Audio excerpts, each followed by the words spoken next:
এবার ভারতীয় জওয়ানদের হাতে আসতে চলেছে শের। বিদেশি রাইফেলের জায়গা নিতে চলেছে দেশীয় AK-203। বিদেশ থেকে অস্ত্র আমদানির দিন কি এবার সত্যি শেষের পথে?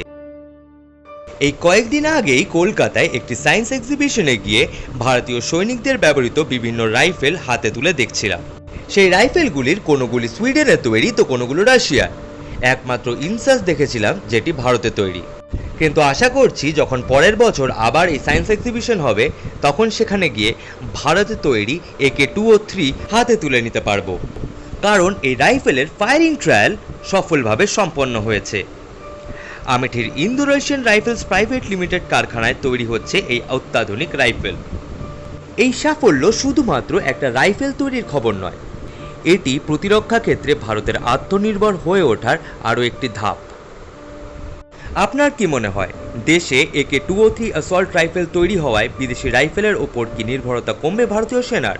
নিজের মতামত জানাতে পারেন কমেন্ট বক্সে, এবং ভিডিওটি ভালো লেগে থাকলে লাইক এবং শেয়ার করবেন, আর আমার চ্যানেলটি সাবস্ক্রাইব করবেন।